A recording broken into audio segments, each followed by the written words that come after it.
looks a lot like the original, you know, at least from a distance. It's blue, 357 Magnum K-frame. Okay, you know, and they're both great guns. They feel good.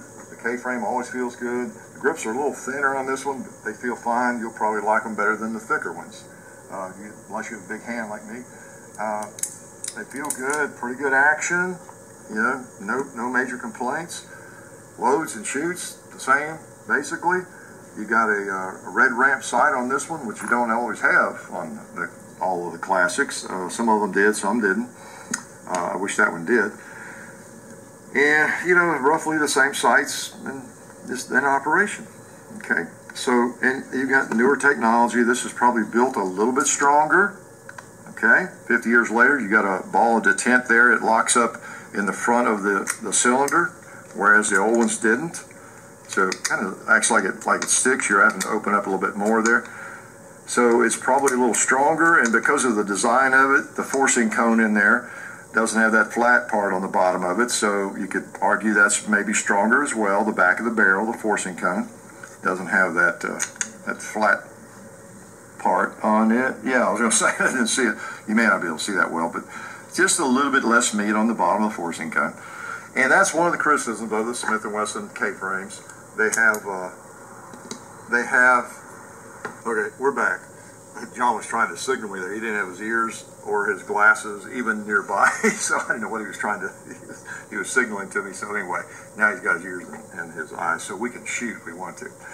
But as I was saying, the forcing cone is one of the weaknesses, supposedly, of the K-frame Smith & Wesson's in 357 Magnum, because, you know, it's a high-pressure round, and that back of the barrel is not a stick. If you look at a L-frame 357, you know, the end frames, you got more beef back there on the back part of that barrel.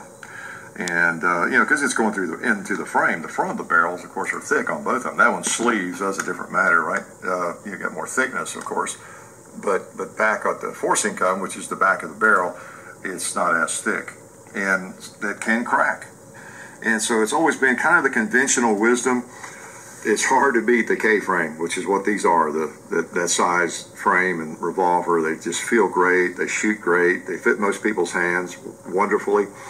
However, if you're going to shoot a steady diet of hot 357 Magnum ammunition, it's been conventional wisdom. You probably want an L frame or an N frame back before the L frame came around, okay? Because there were some people that cracked the forcing cone just from that intense pressure over and over. You know, I had one of these, as I said in an earlier video, and fired it a lot of all kinds of ammo. I never had any trouble, and I know a lot of people have not. So don't think if you buy a K-frame, you're going to automatically crack your forcing cone. It doesn't happen to everybody, but it can. It's a point of, I don't know about weakness, but you know, it could happen. So a little stronger on this one. But it is hard to beat that size in the K-frame. And let me load both of them up with Magnums. We'll start out with Magnum. We're not going to shoot a lot, but I'll shoot Magnums in both of them. We have shot the heck out of this one. And get 6 rounds here. And load him up. Just great size firearm. Great feeling. Hard to beat. Whether it's new or old, if you're looking for a revolver, you know, these are not a bad choice. They're expensive. You know, this runs around $800 to $900. This new one, and those are the same. You know, if you find an old one, they're going to be expensive. Maybe 12 or 15, depending on the condition. Okay, or they might be the same price. So that's another concern. So we have 6 rounds, and why don't we just do the honors of shooting that pumpkin? I'll go double action. Knocked him off. Moving target. Let's smoke a little pop. Get my arm out of it.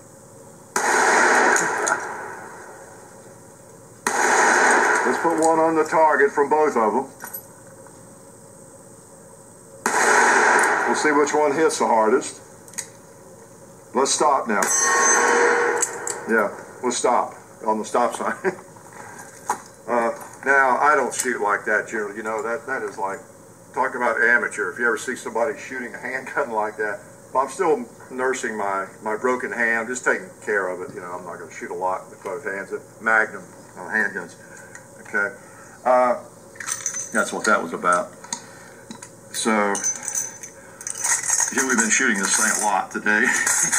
And so yeah, shoots great. Shoots great. And again, the very first video on this, we had some issues. This one has been fine. And so in its second video and some shooting out